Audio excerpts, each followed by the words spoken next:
Ignite is an ongoing series of speedy presentations.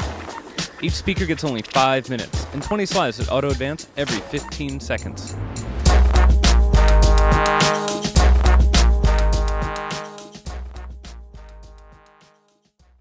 Our next speaker is a professor, and he works at the Paleontological, go and try that, Paleontological Institute and Museum with the University of Zurich.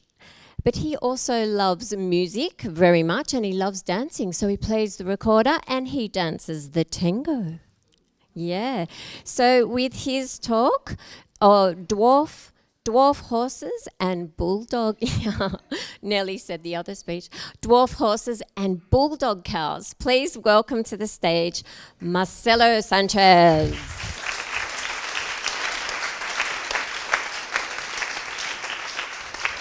Thank you. So if you Google the word evolution, that's the kind of picture that you get. So it shows an ape getting upright, becoming human in a linear fashion. That's wrong, and that's sad, because evolution is probably the most important fact discovered by science. And this is the right depiction, one that shows humans as just one branch in this huge tree of life of about 2 million species. And since I was a child, I was fascinated by evolution, and the path that I took became my job. And in my job, mostly I was looking for fossils in the field, like in this dry region, trying to reconstruct this tree of life and do my contribution to that piece of knowledge.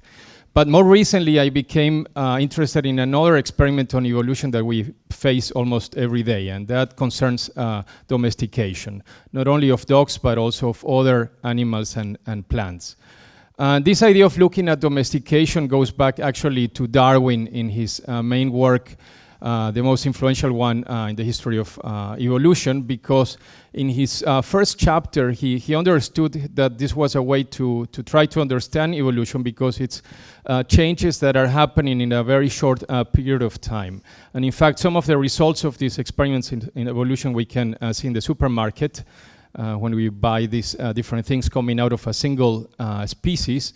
Or when we look at dogs and we consider that about the 400 breeds of dogs, they all derive from a single species, namely the wolf.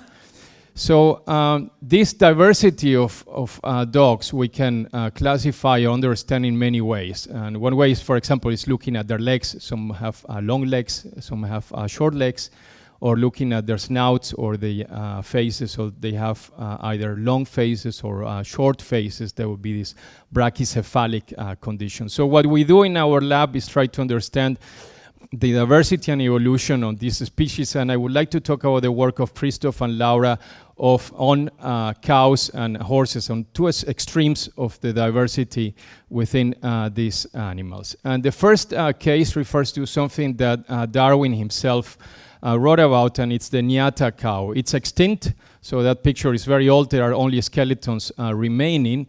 And out of these few skeletons in museums, we extracted DNA and established that these few individuals, they form a cluster, they form a group that is of a taurine kind of cattle and not an indecent kind of cattle.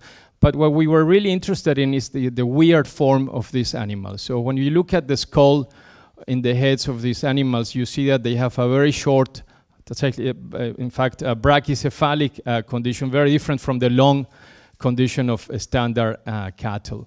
And you may think this is very peculiar, and it is indeed, but this condition is also found in bulldogs, among dogs, and in some kinds of pigs. And what is interesting to us biologists in part is to understand this diversity, but also make comparisons with ourselves. And if we do so, we notice that in humans, there's an abnormality condition called brachycephaly, in which we see a similar phenomenon. So understanding these animals give us insights into our own species as well. We can also look at the extremes of diversity in horses. And the case I would like to present is also an animal like the Nyata cow that comes from my native Argentina, and it's called the Falabella horse. And falabelas, the descendants of these people portrayed here, I've met in Buenos Aires, and they created a breed in the 20th century of animals that are very, very, very small. And size is a very important thing for biology. So we started by comparing the diversity of the heads of extant horses, and we noticed that they all look pretty much the same. It's not so much the diversity of like in dogs.